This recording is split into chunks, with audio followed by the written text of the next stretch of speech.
कुछ नहीं कहेगा।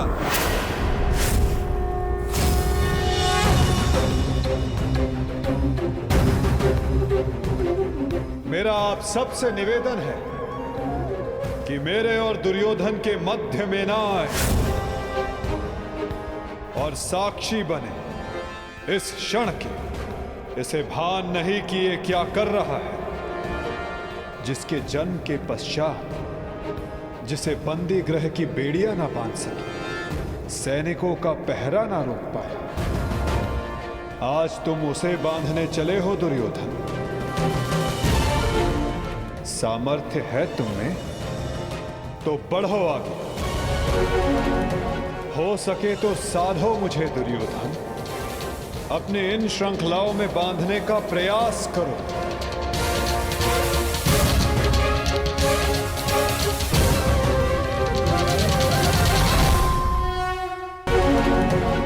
हो सके तो साधो मुझे दुर्योधन, अपने इन श्रृंखलाओं में बांधने का प्रयास करो।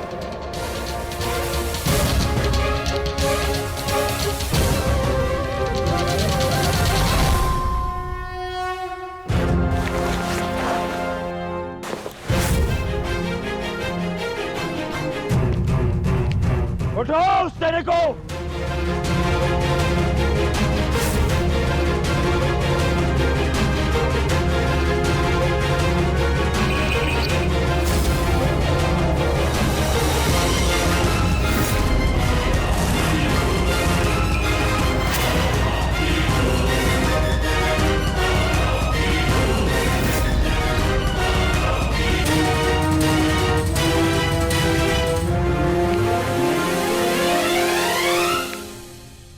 तुम्हें लगता है कि ये धातु श्रृंखला मुझे बांधने के लिए पर्याप्त है दुर्योधन?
जब तक अनंत आकाश को बांधने में सक्षम श्रृंखला तुम्हारे पास ना हो, तब तक ऐसी मूर्खता पुनः करने का प्रयत्न मत करना दुर्योधन। ये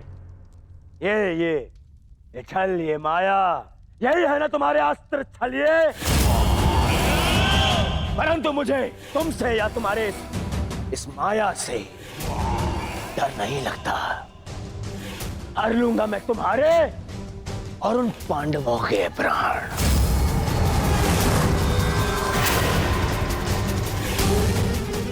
स्मरण रखना कि इस महायुद्ध में अंत करेगा तुम्हारा और उन पांडवों का यह दुर्योधन।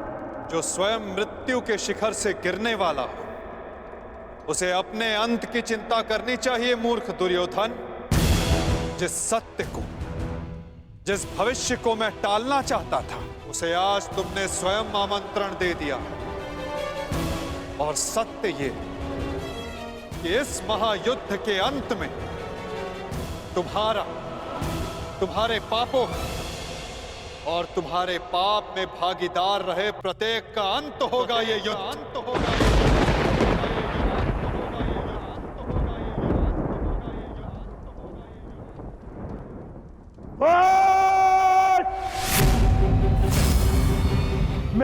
राज्य में मेरे ही सभा में आके मुझे ही धमकी देता है छलिए। तुम्हारा राज्य, तुम्हारी सभा, इस राजसभा के समक्ष कितना सा आकार है तुम्हारा दुर्योधन, और हस्तिनापुर के समक्ष कितनी सी है ये सभा, और इस पृथ्वी के सामने कितना सा है हस्तिनापुर, और इस ब्रह्मांड में क्या स्थान रखती है ये पृथ्वी।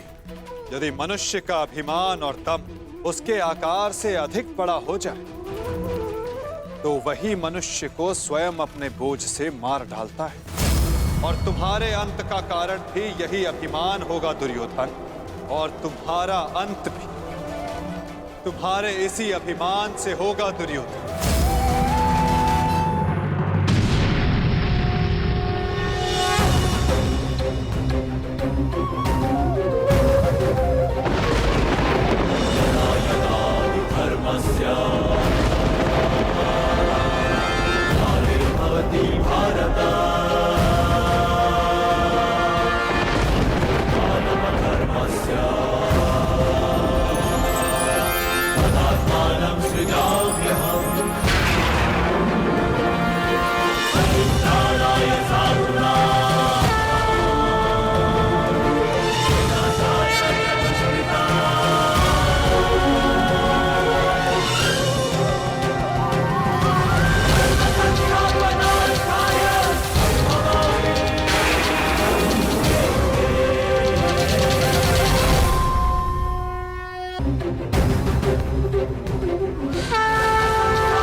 ये सब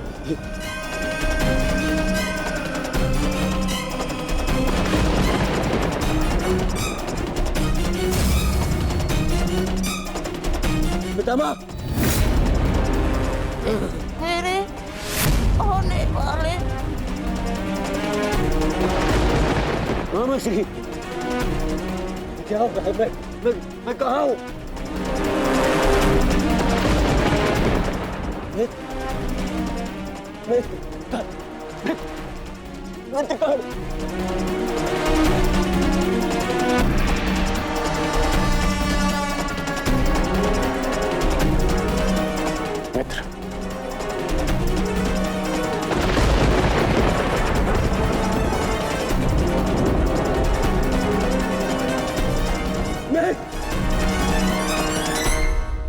मित्र का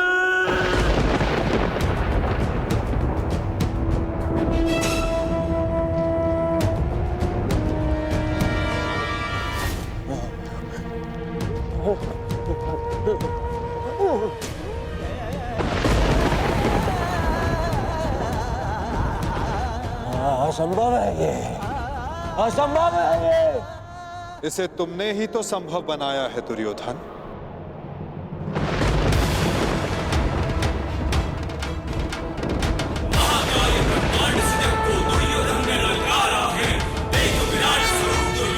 महाविनाश अब आता है, कमल नयन में देख आज भड़की महाविनाश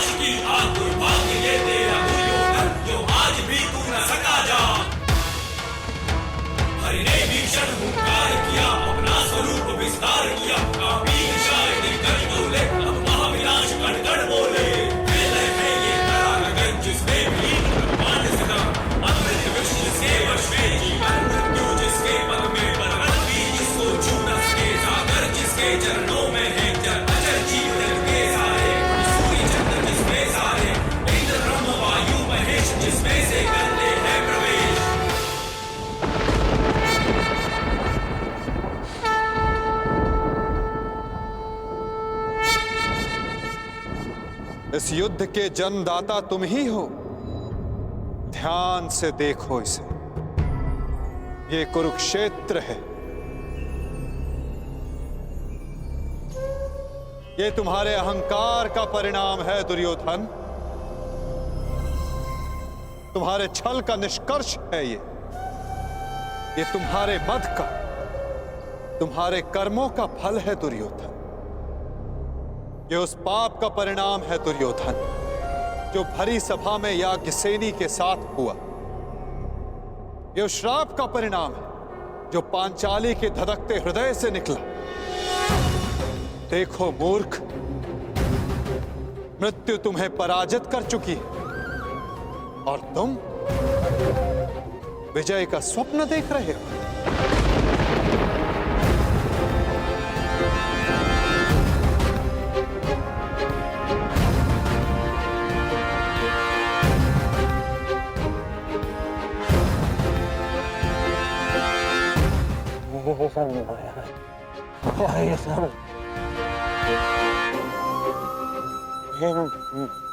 माया है।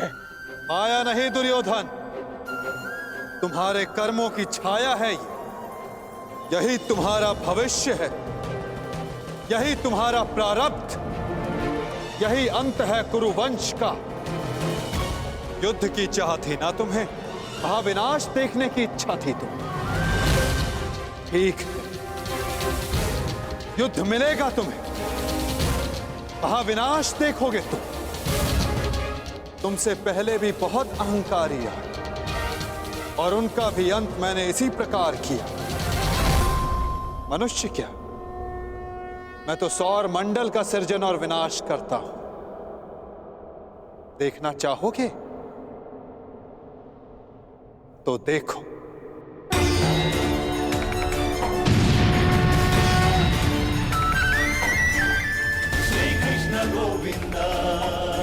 उधर देखो दुर्योधन।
ये क्या हो रहा है?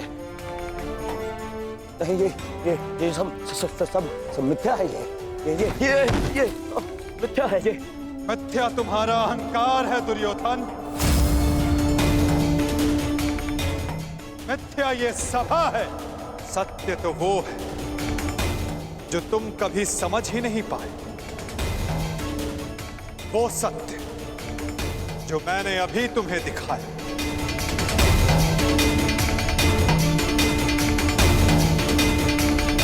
सत्य केवल मैं हूं दुर्योधन, शेष सब मिथ्या।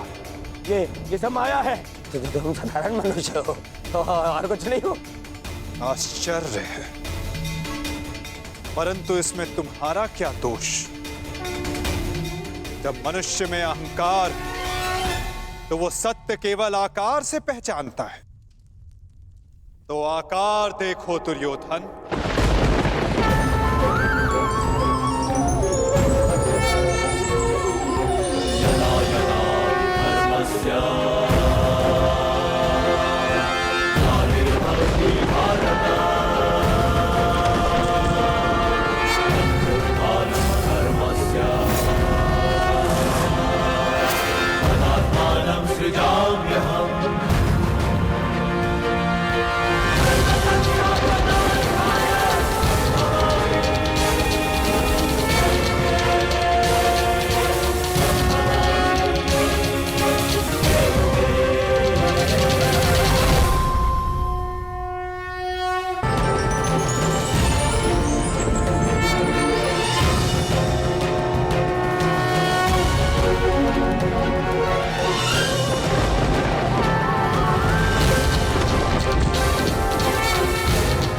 मैंने शांति दी दुर्योधन और तुमने स्वीकार नहीं की।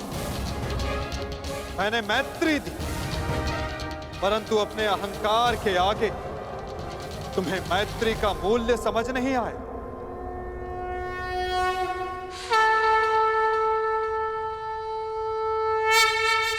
मैं प्रेम लाया था परंतु तुमने युद्ध मांगा दुर्योधन।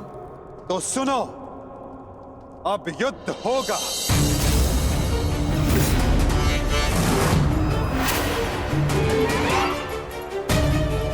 मैं जीवन का संदेश लाया था, तुमने मृत्यु का विकल्प चुना, तो मैं मृत्यु दूंगा।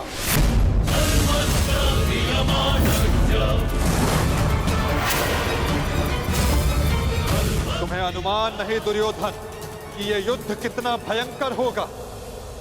महासंहार होगा, पापियों के प्रत्येक भागीदार का अंत होगा ये महाभारत।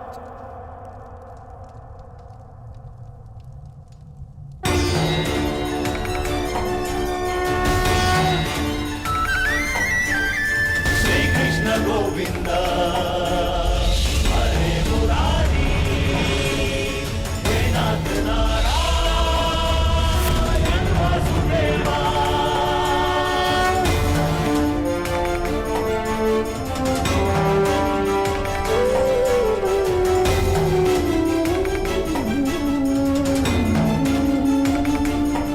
अश्वत्थामा नारायण वासुदेवा श्री कृष्ण गोविंद हरे मुरारी। हे नाथ नारायण वासुदेवा श्री कृष्ण गोविंद हरे मुरारी। बाण संधान करो बार, मुक्त करो राधे को। हरे मुरारी हे नाथ नारायण वासुदेवा श्री कृष्ण गोविंद हरे मुरारी। हे नाथ नारायण वासुदेवा। सभा में इतनी शांति क्यों है? कोई बताएगा मुझे आखिर हो क्या रहा है? सत्य देखने के लिए तन की दृष्टि की नहीं, मन की दृष्टि की आवश्यकता होती है धृतराष्ट्र। नियति ने तुम्हें दृष्टि नहीं परंतु आज इस क्षण के लिए मैं तुम्हें दृष्टि देता हूं। कदाचित तन की दृष्टि से देखकर तुम मन की दृष्टि का सत्य समझ पाओ धृतराष्ट्र।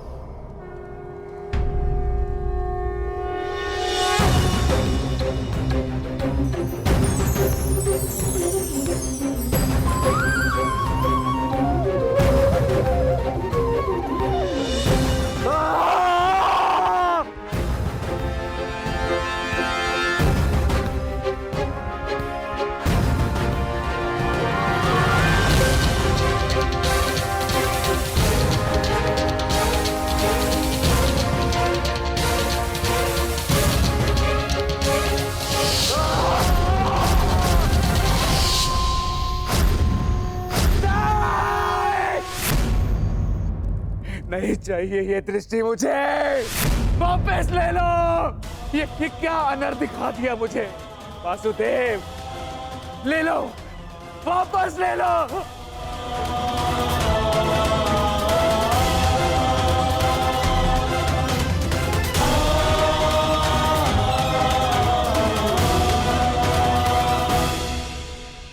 जो सबने देखा वही अंत है और वही नया प्रारंभ।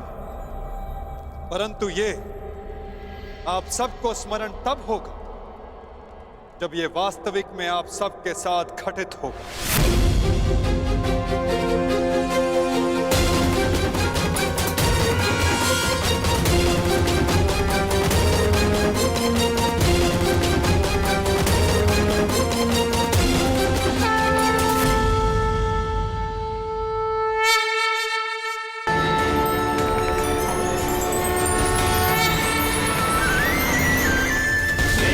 गोविंद हरे मुरारी हे नाथ नारायण वासुदेवा। श्री कृष्ण गोविंद हरे मुरारी हे नाथ नारायण वासुदेवा। मैं वासुदेव इस महायुद्ध, इस महाभारत की घोषणा करता हूं।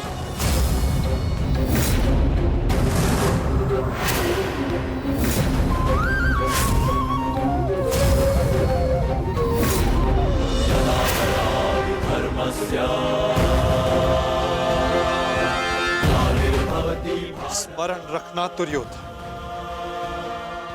तुम्हारे इस अभिमान के साथ साथ तुम भी इस धरा पर ऐसे गिरोगे कि कभी उठ नहीं पाओगे। इस महाहिंसा, इस महाविनाश के उत्तरदायित्व का बोझ तुम अपने साथ दूसरे लोक लेकर जाओगे दुर्योधन।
केशव,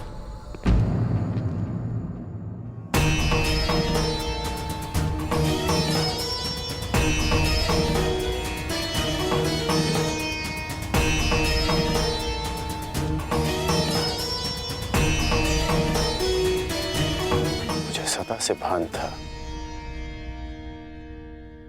कि आप साधारण मनुष्य नहीं हैं।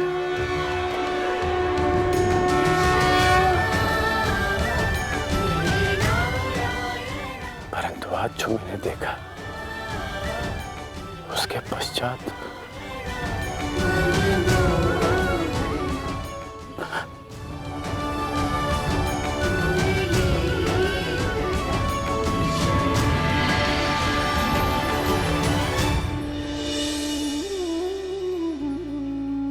मेरे साथ आओ मित्र।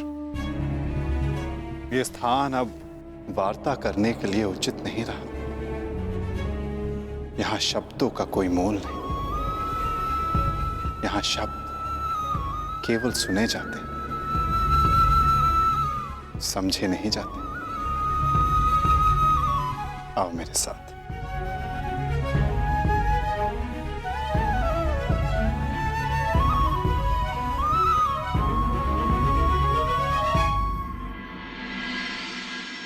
केशव,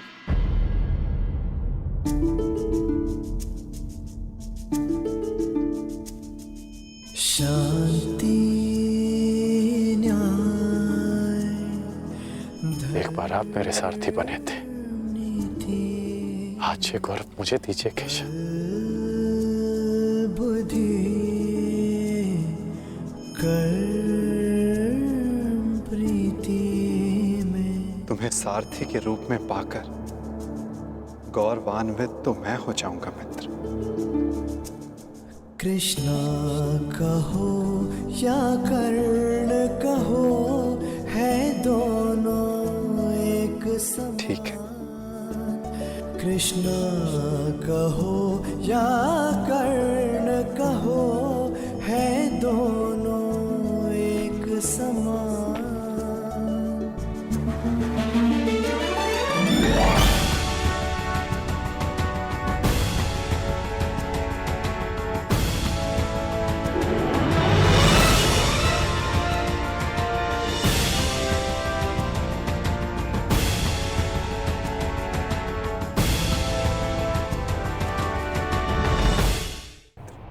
जो कुछ भी तुम्हारे मन में, आप ही पढ़ लीजिए ना केशव कि क्या है मेरे मन में।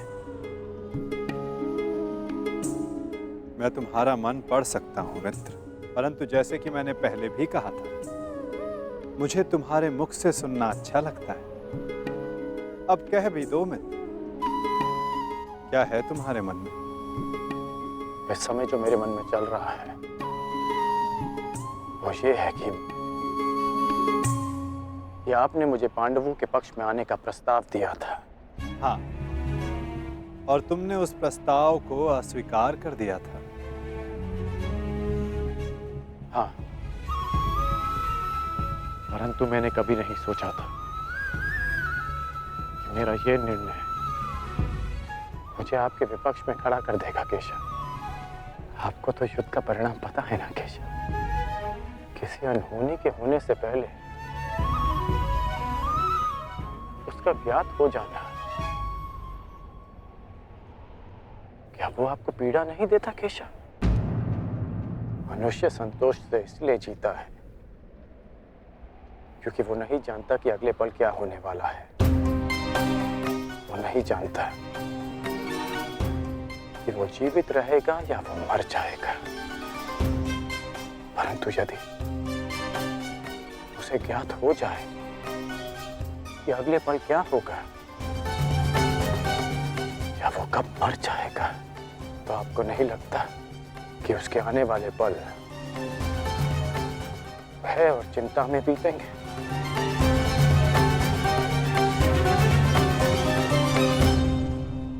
ये सोच पर निर्भर करता है अंगराज। यदि मनुष्य को अपना अंत ज्ञात हो तो हर वो क्षण जिसे हम व्यर्थ करते हैं, उन क्षणों को जिया भी जा सकता है। इस नदी को देख रहे हो? इस बहती नदी को पता है कि अंततः इसे सागर में जाकर मिल जाना। अधिक ज्ञान पीड़ादायी नहीं होता मित्र। अधिक ज्ञान उचित निर्णय लेने में सहायता करता है। यदि तुम्हें भी भूत और भविष्य का कुछ अधिक ज्ञान होता तो कदाचित तुम भी अधिक न्यायपूर्वक निर्णय कर पाते। आपका मंतव्य यही है ना कि पांडव उचित हैं और दुर्योधन अनुचित?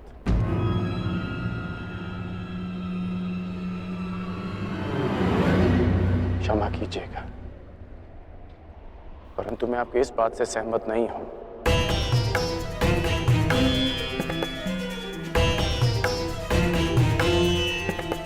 मुझे लगता है केशव कि दोनों अपने अपने स्थान पर दोषी हैं।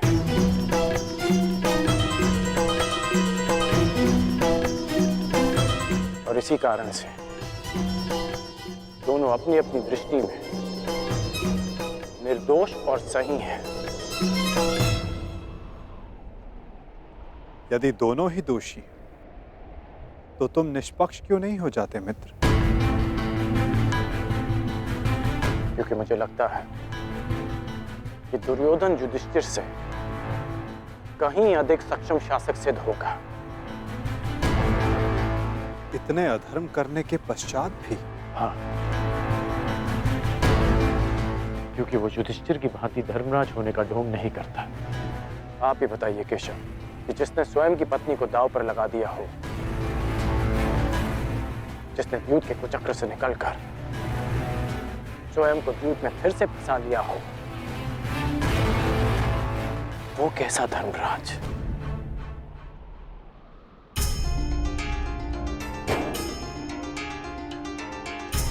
युधिष्ठिर की असमर्थता के कारण। राजकुमार युधिष्ठिर, मेरे शौंड की रक्षा कर लीजिए। मेरा अनुज मृत्यु की भेंट चढ़ गया।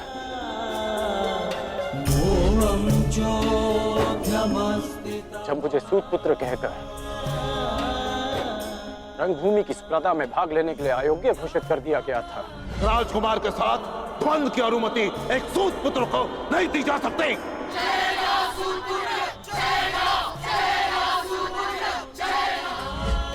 तब भी धर्मराज का धर्म मौन था। ऐसे में दुर्योधन ने मेरा हाथ थामा, जिसे आप अधर्मी कहते हैं। आज मैं अंगराज हूं, परिवर्तन के लिए खड़ा हूं। वो केवल दुर्योधन के कारण केशव। मैंने कहा था ना, यदि तुम्हें तनिक अधिक ज्ञान होता तो तुम उचित निर्णय ले पाते मित्र।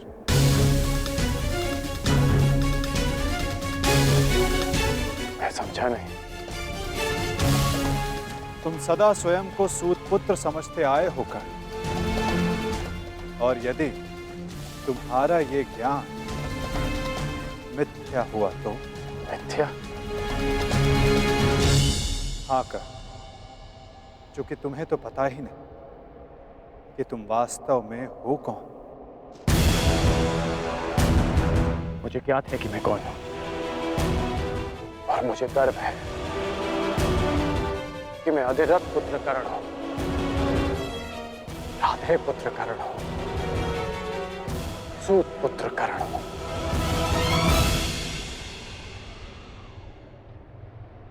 तुम राधे नहीं हो अंगराज, तुम अधिरथ पुत्र नहीं, तुम सूत पुत्र नहीं।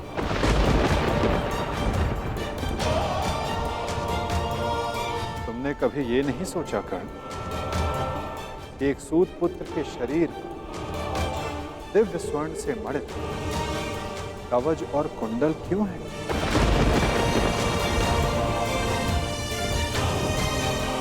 तुम्हारे मन में यह प्रश्न कभी नहीं उठा कि एक साधारण से सारथी के पुत्र के पास ये कवच और कुंडल क्यों है?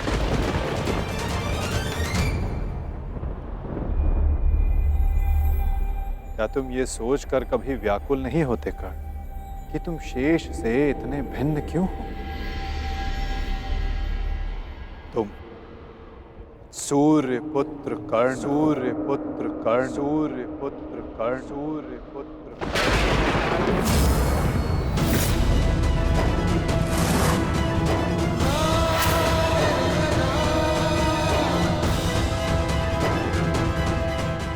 स्वयं सूर्य नारायण के अंश हो तुम कर्ण।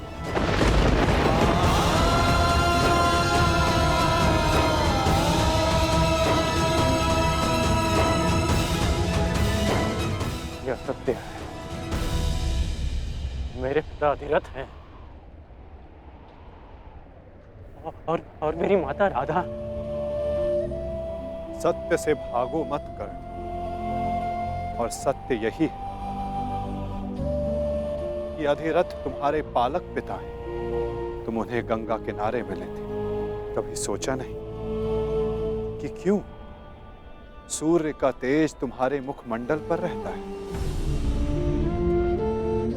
कभी अनुभव नहीं किया मित्र कि क्यों सूर्य का ताप तुम्हारे शरीर पर स्निग्धता का अनुभव कराता है? तब भी समझ नहीं आया तुम्हें जब दिग्विजय करते समय पांचाल युद्ध में क्यों शत्रु पक्ष पर सूर्य देव का ताप बरस रहा था? क्योंकि तुम अधिरथ पुत्र नहीं, तुम सूर्य देव का आशीर्वाद हो कर्ण।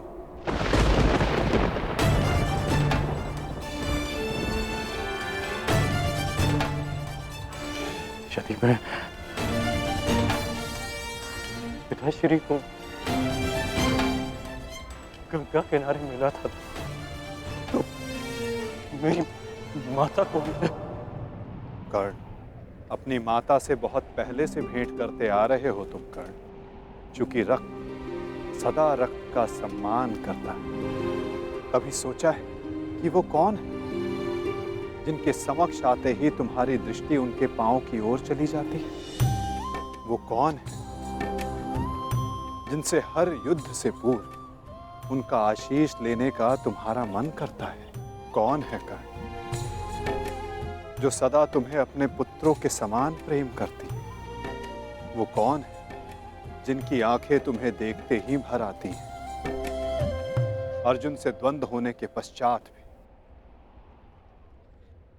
तुमने कभी पांडवों का अहित नहीं चाहा, कभी उनकी रक्षा की, कभी उन्हें चेतावनी दी। क्यों कर्ण?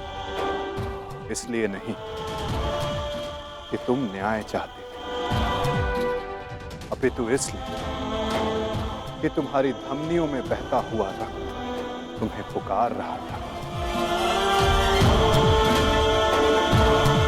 हाँ कर्ण, तुम राधे नहीं कुंती पुत्र हो, पांडवों के ज्येष्ठ। हाँ कर्ण, बुआ कुंती ही तुम्हारी माता है और तुम उनके ज्येष्ठ पुत्र।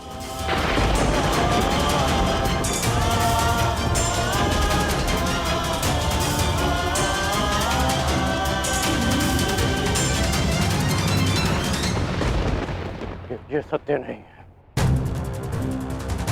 कह दीजिए केशव कि यह सत्य है। आप चाहते हैं ना कि मैं पांडवों के पक्ष में हो जाऊं, अपने मित्र का साथ छोड़ दूं,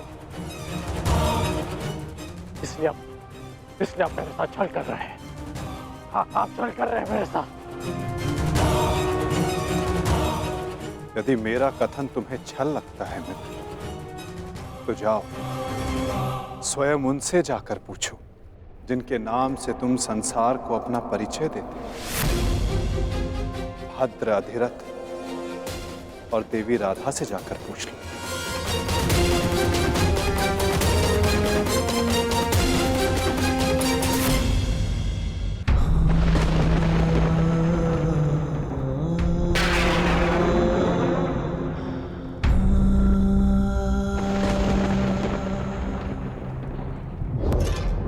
आ गए? उचित समय पर पहुंच गए। आओ भीतर आओ।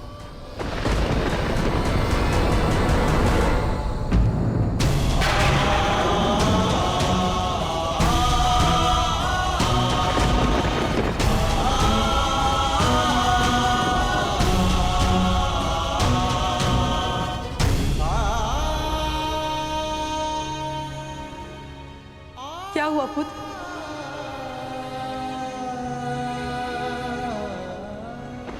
तुम राधे नहीं हो अंगराज, तुम सूर्य पुत्र कर्ण हो।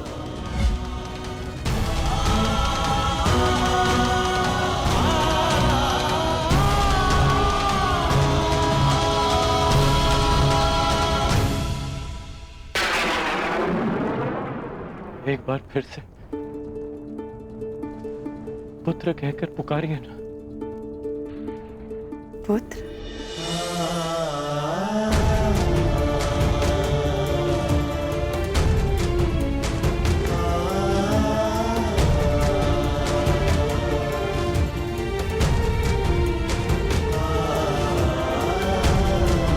क्या हुआ पुत्र? तुम इतने व्यथित क्यों हो? क्या हुआ?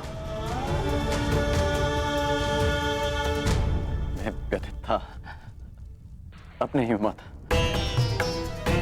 मैं समझ गया कि ये वासुदेव का खेल है। वो मेरे साथ खेल खेल रहे हैं माता। खेल? कैसा खेल? क्या विनोद किया केशव ने? बहुत भारी विरोध किया उन्होंने। उनका कहना है कि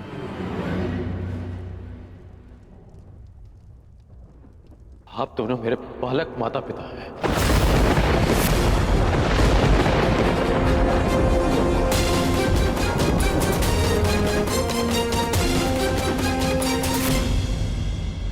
मैं पिताश्री को गंगा तट पर मिला था। सूर्यदेव मेरे पिता है और माता कुंती मेरी माता।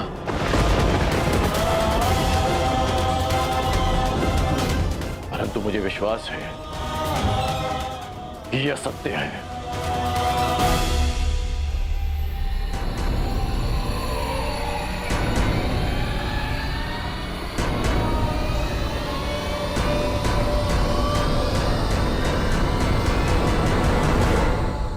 ये असत्य है ना? मैं आप ही का पुत्र हूं।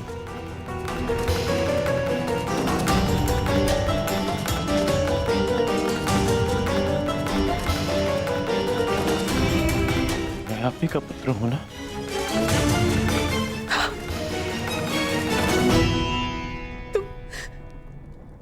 तुम मेरे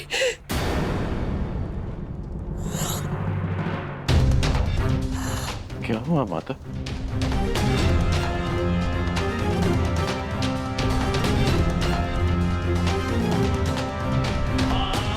क्या हुआ पिताश्री? आप दोनों मौन क्यों हैं? कहिए ना कि आप ही मेरी माता है। कहिए ना कि मैं आपका पुत्र हूँ। कहिए ना कि आप मेरी माता है। कहिए ना कि आप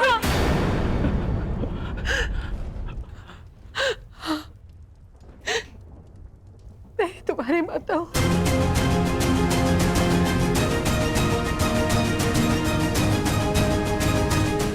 परंतु दात्री नहीं।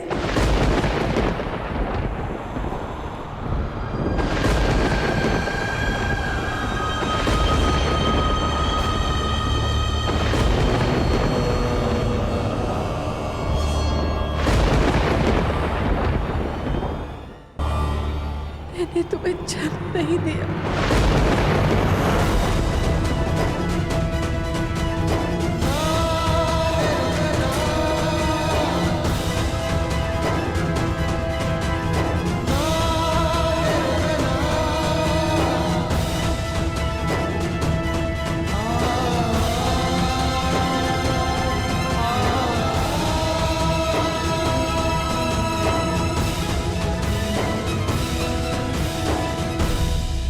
इतने वर्षों से हमने तुमसे ये सत्य छुपा कर रखा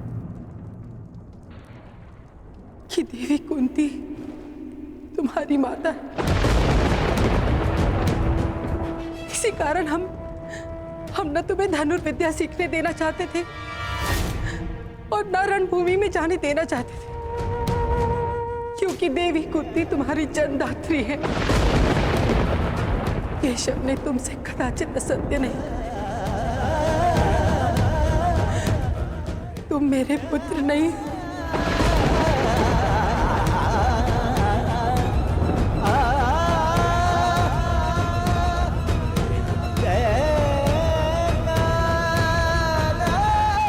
मैं तुम्हारी माता नहीं हूं।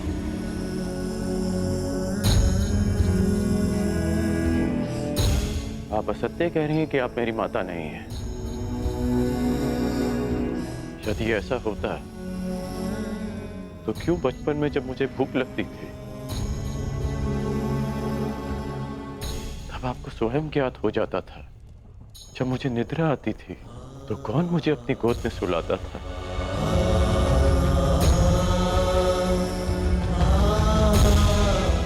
आप ही ना। जब मैं शिक्षा पूर्ण कर घर वापस लौटा तो आपको बिना ज्ञात हुए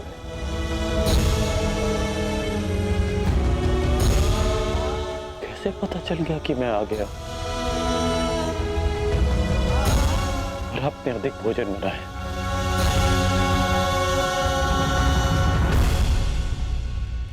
क्यों मेरे राज्याभिषेक पर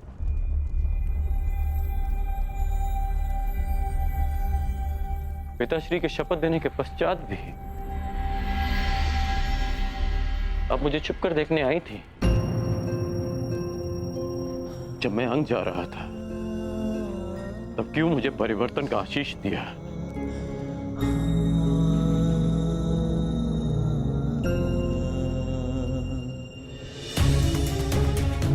क्यों असत्य कह रही है आप मुझसे? इसीलिए कि मैं इस युद्ध में भाग ना लूं। ठीक, मैं इस युद्ध में भाग नहीं लेता। मैं सदा ही आपके चरणों में बैठा रहूंगा। मैं यहाँ से कहीं नहीं जाऊंगा। बस इतना कह दीजिए कि आप ही मेरी माता। कह दीजिए।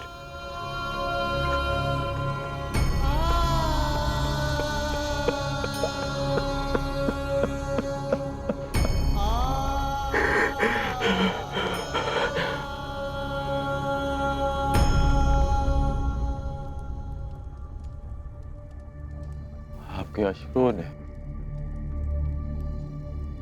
और आपकी चुप्पी ने सत्य सामने ला दिया।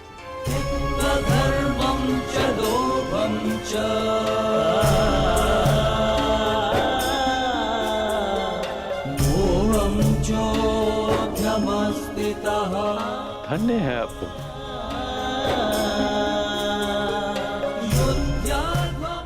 किसी और की संतान इतना प्रेम दे।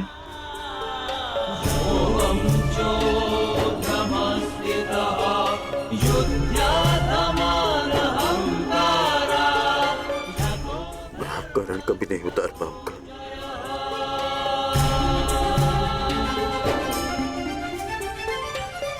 अब मेरा सत्य भी सुन लीजिए।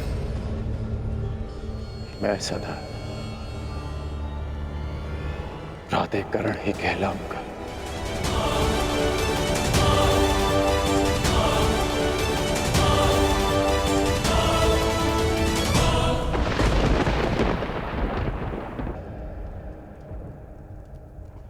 प्राधिकरण ही कहलाऊंगा।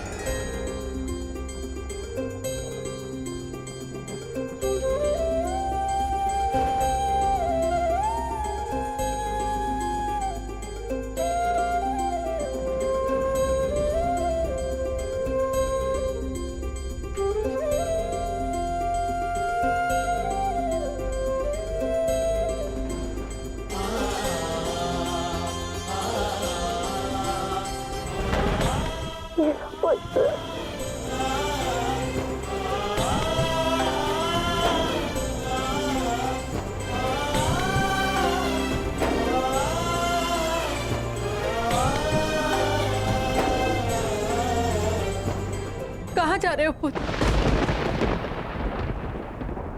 उनके पास जो मेरे प्रश्नों से भयभीत होकर छिपकर बैठे हैं। सूर्य देव के पास।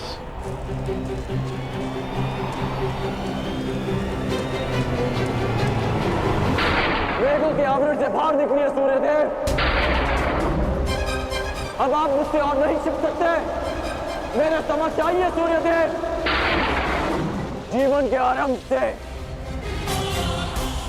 हर प्रातः मैंने आपको तर्पण किया, उसके लिए बाहर आइए। मैंने सदा आपका सम्मान किया, उसके लिए बाहर आइए। आपके कारण जो मेरा अपमान हुआ, उसके लिए बाहर आइए। एक कवच कुंडल मुझे देकर भी मेरे मन को जो भेदा है आपने, उस पीड़ा के कारण बाहर आइए।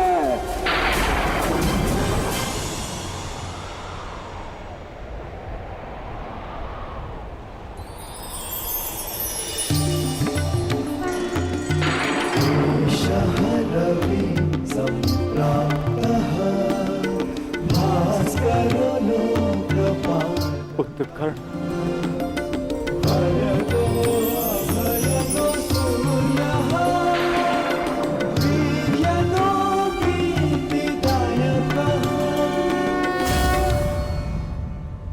ये तो मैं जान गया कि मैं आपका पुत्र हूं। आगे कहिए सूर्यदेव।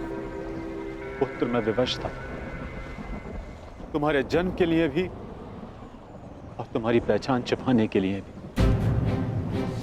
महर्षि दुर्वासा ने देवी कुंती की सेवा से प्रसन्न होकर उन्हें ये आशीर्वाद दिया कि वो जिस भी देवता का आह्वान करेंगी वो उन्हें पुत्र देंगे। देवी कुंती बालिका थी, उन्हें लगा कि कहीं ये वरदान मिथ्या तो नहीं, और उन्होंने खेल खेल में मुझे ये आह्वान दिया और वरदान से विवश होकर मुझे उन्हें अपना अंश देना पड़ा।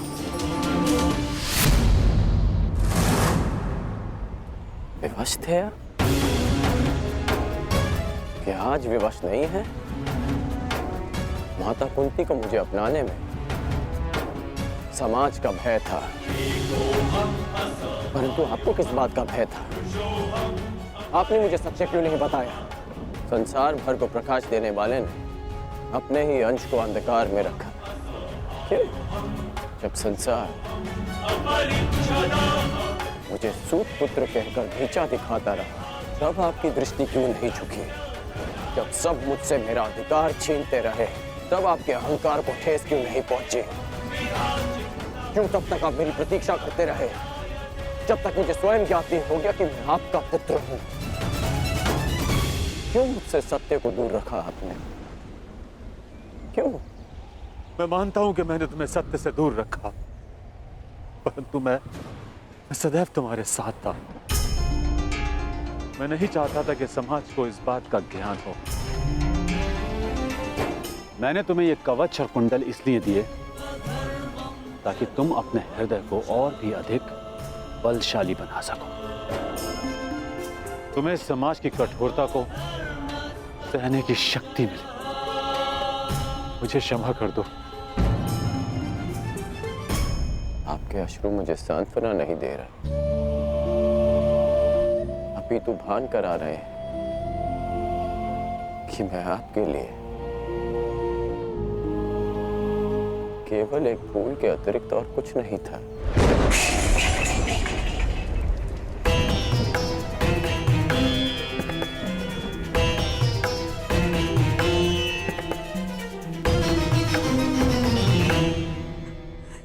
हे ईश्वर, मेरे पुत्र की सहायता करना।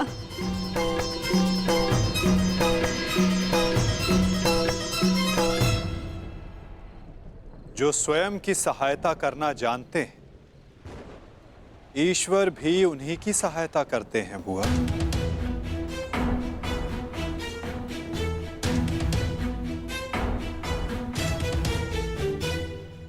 मैं सदा आपकी पूजा करता रहा, आपको तर्पण देता रहा, और भविष्य में भी मैं ऐसा ही करूंगा। मैं सदा आपका सम्मान करूंगा, क्योंकि मेरे लिए आप सदैव सबसे शक्तिशाली रहे। मेरा मन मलिन है आज, परंतु मेरे मन में आपके प्रति कोई मैल नहीं। एक बार अपने मुख से आपके जाने का समय आ गया है। कल प्रातः आपको सबके जीवन को अंधकार से निकालना है। विश्राम कीजिए पिताश्री। कल्याण हो तुम्हारा। ऐसी अवस्था में भी तुमने अपने पिता को तृप्त किया। धन्य हो तुम दानवीर कर्ण।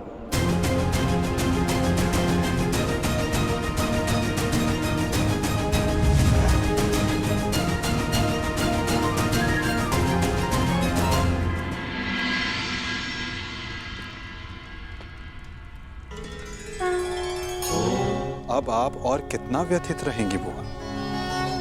आप अपने कर्मों को संसार से छिपा सकती हैं, परंतु अपने कर्मों के फल को आप स्वयं से और कितना छिपाएंगी?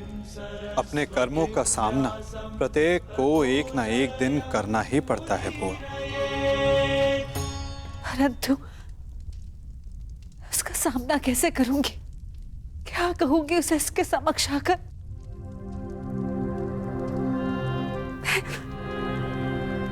मैं कैसे उसे समझाऊंगी कान्हा? क्या ये सब इतना सरल है? यदि सब कुछ इतना सरल होता तो जीवन जीवन नहीं होता बुआ। मनुष्य को अपने भय का, अपने अतीत का सामना करना ही पड़ता है। और ये भेंट जितनी शीघ्र हो, मन से बोझ उतनी ही शीघ्र उतर जाएगा बुआ। जाइए बुआ, समय आ गया है सत्य का सामना करने का। समय आ गया आपको आपके ज्येष्ठ पुत्र से मिलने का।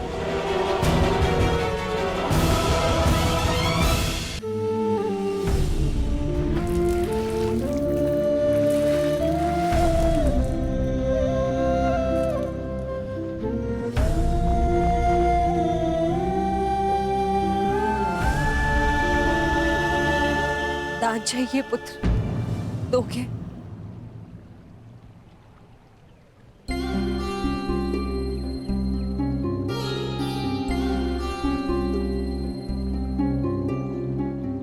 सुना है,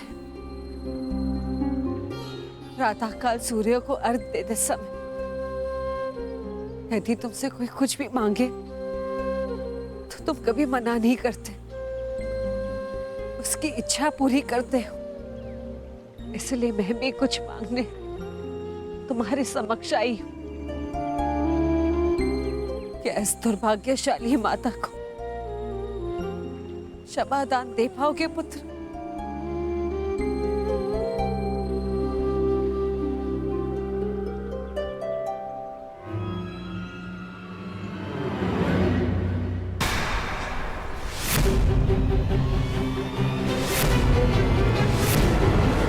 क्षमा प्रार्थी तो मैं हूँ राजमाता।